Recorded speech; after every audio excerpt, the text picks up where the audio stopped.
Welcome to Anitha vlogs. Hi అండి అందరికీ. ఈరోజు అరిసెలు ఆర్డర్ వచ్చినాయండి. ముందుగా బెల్లం ఇలా దంచుకోవాలండి. బల్కీ ఆర్డర్ కాబట్టి నేను బెల్లాన్ని ఇలా దంచుకుంటున్నాను. లేదు అంటే మనము బెల్లాన్ని చాక్తో కోరుకుంటే సరిపోతుంది. అన్నీ ఇలా దంచుకోవాలండి. మొత్తం ఉన్న బెల్లం మొత్తం ఇలాగే దంచుకొని పెట్టుకోవాలి.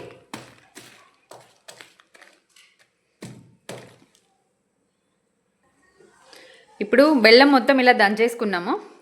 తర్వాత నెక్స్ట్ ప్రాసెస్ చూపిస్తాను. ఇప్పుడు స్టవ్ పైన గిన్నె పెట్టుకొని బెల్లం వేసుకుందాం.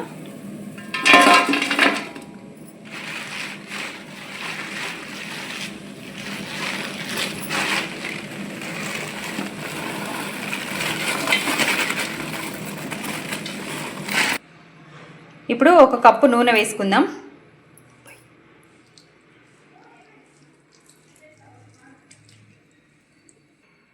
అలాగే ఇప్పుడు వాటర్ పోసుకుందాం.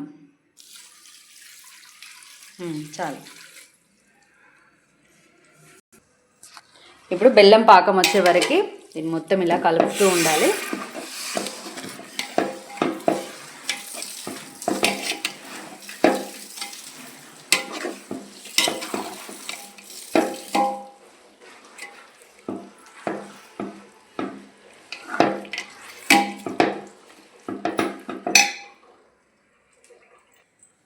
బెల్లం కరిగే వరకు మధ్య మధ్యలో ఇలా కలుపుతూనే ఉండాలి. ఎప్పుడు ఇలా కలుపుకుంటూ ఉండాలి, లేకపోతే అడుగంటేస్తుంది బెల్లం.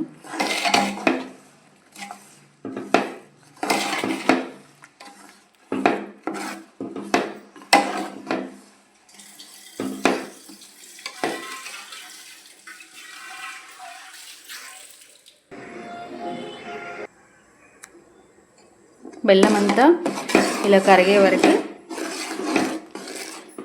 ఇలా కలుపుతూనే ఉండాలి. కాసేపట్లో పాకం వస్తుంది.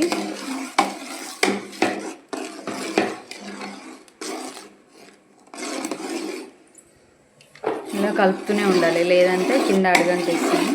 బెల్లం మొత్తం కరిగిపోయింది.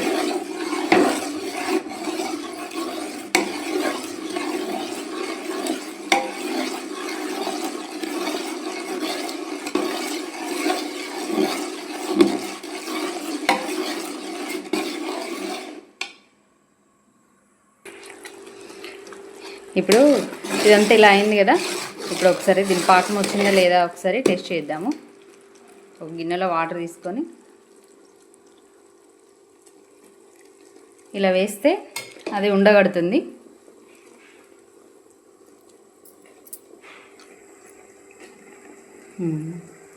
ఓకే, పాకం వచ్చేసింది. పాకం వచ్చేసిందండి. ఇప్పుడు ఇలాచీ పౌడర్ వేసుకుందాం. ఇలాచీ పౌడర్,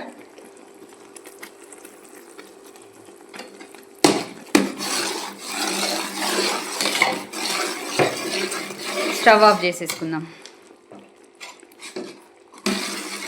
అలాగే దీంట్లో కొంచెం సాల్ట్ కూడా వేసుకుందామండి. కొంచెం సాల్ట్ వేసుకుంటే స్వీట్నెస్ అనేది ఎక్కువగా అనిపించదు, మంచి ఫ్లేవర్ వస్తుందండి. కొంచెం సాల్ట్ వేసుకుంటే మంచి ఫ్లేవర్ వస్తుంది. ఎంత వేస్తున్నాను అంత కూడా వేయట్లేదు, కొంచెం తగ్గించి వేస్తుంది.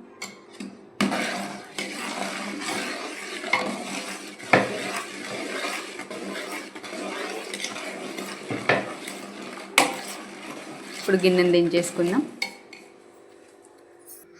ఇది మనం పట్టించిన పిండి అండి. ఇది ఏం చేసామంటే 2 days బ్యాక్ మంచి బియ్యం కడిగి 2-3 సార్లు కడిగేసి నానబెట్టేసి ఈరోజు మార్నింగ్ పట్టించేసినాము. ఈరోజు చేస్తున్నాం కాబట్టి మార్నింగ్ పట్టేసుకొని గిన్నెలో పట్టియాలండి. గిన్నెలో పట్టించేసుకొని ఇప్పుడు ఈ పిండిని మనం ఈ పాకంలో వేసుకోవాలి.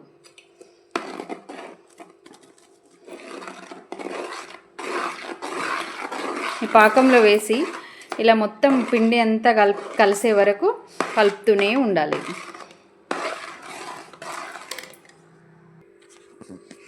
ఇలా పిండి అంతా వేసుకొని ఇట్లా ఉండలు లేకుండా మంచిగా కలుపుకుంటూ ఉండాలి.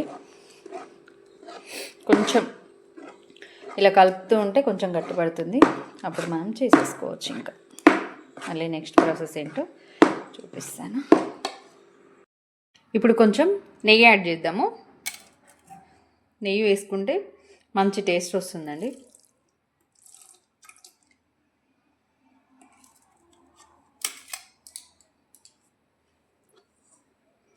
ఎంత ఒకసారి మంచిగా కలిపేసుకుంటే మంచి ఫ్లేవర్ ఉంటుంది. నెయ్యి వేసుకుంటే మంచి ఫ్లేవర్ వస్తుంది.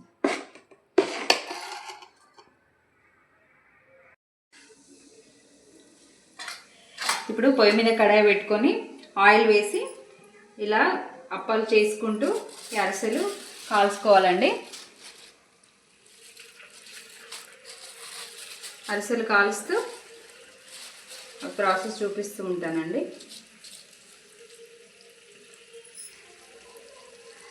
ఆయిల్ సిమ్లో పెట్టుకొని కాల్చుకోవాలి. ఎక్కువ ఫుల్గా పెడితే ఏమవుతుందంటే అవి ఎక్కువ కాలి నల్లగా అయిపోతాయండి. అరిసెలు నల్లగా కాకుండా కొంచెం ఎరుపు రంగులోనే తీసుకోవాలి అరిసెల్ని.